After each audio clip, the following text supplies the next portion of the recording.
Lodi. Ayan, nag-unboxing tayo ng box. First time ko ito mangyayari sa buong buhay ko.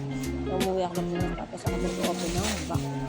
Ito na, di ko alam kung paano ko simulan mag-open ng box kasi nga first time ko. Kalodi, ang sarap lang sa pakiramdam na mag-open ka ng box na ganito. Tapos, grabe, nakaka-touch lang kasi wala lang. Sobrang touchy. Kasi talagang pinaghirapan mo yung laman yan. Ay, hindi ko napuno yan kasi sobrang hirap punuin. At ilang buwan kong pinag-ipunan talaga yan kasi hindi naman sa lahat ng pagkakataon ay may OT ka, may pera ka, makakabili ka ng ilalaman yan kasi hindi lang naman isang sahuran lang nilalaman ng box na yan. Sobrang hirap magpuno ng balikbayan box, mga loads.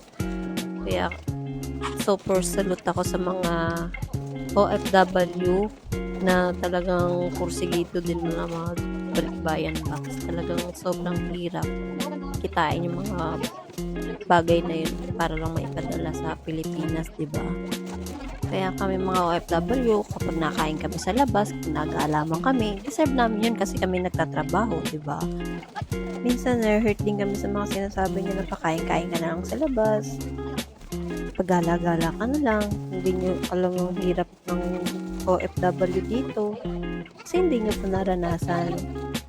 Sana kung ano man makita nyo, maging happy na lang tayong lahat. Nakaka-proud lang bilang OFW na kahit sobrang hirap ng buhay, think positive. Talagang hindi ka nasuko. Talaga kung ano man yung pagsubok na dumating, talagang alam ko na malalagpasan ko yun kasi talagang pagsubok lang siya eh. Yan mo malalaman yung talagang hamon mo sa buhay. Kaya sa mga kapwa OFW ko, sana kung ano man yung problema na dumating man sa atin, sana maging positive lang tayo. Siyempre, number 1 dyan, pera. Pera naman palagi ang ating number 1 na problema. Pero syempre, talagang yung hamon natin sa buhay, talagang isang gulong lang yan eh. Minsan nasa taas, minsan nasa baba. Yan lang talaga yung pinaka-routine ko sa buhay ko. Kaya ayoko talaga nagpapakanega ka sa lahat. Basta hanggat may pangarap, push natin yan hanggang sa makamit natin. Kasi hindi naman natin maabot yan kung talagang hindi tayo magpupursige, hindi tayo magsusumikap. Kaya thankful ako sa family ko na pag-support din sa akin kahit ano man mangyari, to upside down.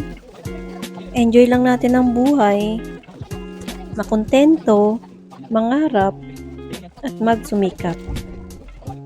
Sana kahit papano napasaya ko yung buong family ko na kahit sobrang hirap ng buhay, tuloy lang. Nakikita ko yung tatay ko, mama ko na masaya sila, yung mga kapatid ko masaya sila. Wala, nakaka-touch lang sobra. Na-appreciate ko yung ngiti nila. Sana sa susunod ganyan pa rin. Sana walang magbago sa family ko. Siyempre, habang natagal, lalong lumalala. Ay, mali pala.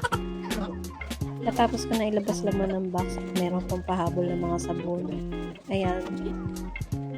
Tapos na yan. Kwentuhan na lang yan. Tapos maya lipitan na, uwian na.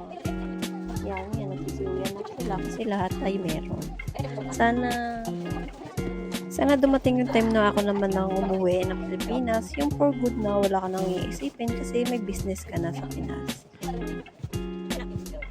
Hanggang sa muli. Thank you for watching.